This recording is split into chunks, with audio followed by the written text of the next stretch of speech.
doon sa Amerika, bigyan mo rin sila ng ng magandang kalusugan. Saka bigyan mo sila ng yung magandang kalagayan doon. Ito na pala si Intoyet. Dali na. Si Rene. Lahat sila, nanay, si Jen. Lahat sila, bigyan mo ng lahat sila. Rene, si Nika, yung tatlong yung mga anak niyang mga dalaga. Saka si Filipa, si Nick.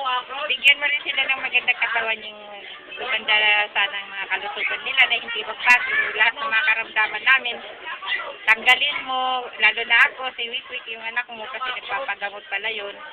Alam mo yun, di ba po yun? Okay na. Kaya sana, bigyan mo na lang kami ng magandang kalusugan. Lahat ng mga, tusan ikaw naman ng mauuna, tanggalin mo na lahat ang lahat ng mga karamdaman namin, tanggalin mo. Tanggalin mo na kuya ha. Ako, pagalingin niyo na lang ako para maging masaya lahat, maging maayos. Ha kuya?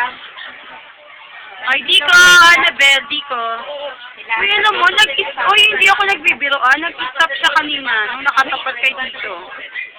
Hindi, di ba si Atita, nag-stop siya? Nag-stop siya. Wala yun. Nagkataon.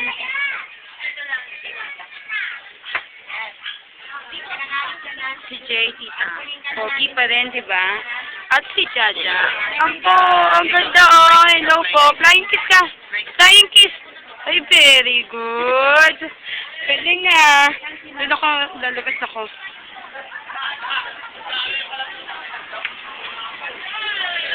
Si Resty. Ulit, ah. Hello.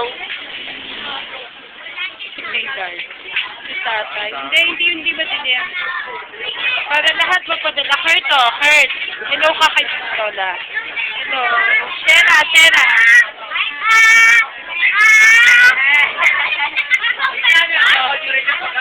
Oh. Ano? Hanap ko daw tita si Resty ng Pempal, si Tita Lenny. Ang ganda, di ba? Oo. Parang walang iyan sa pag-aalaga.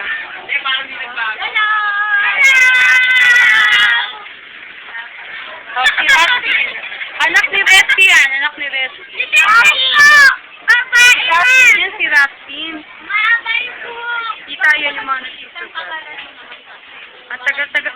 Uy, hindi ako nagbibiroan. Nung kinukunin namin si Tito Cardi, nag-stop siya.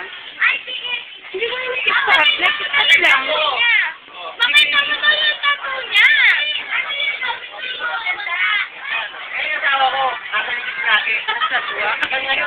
Ang sabwa, diba?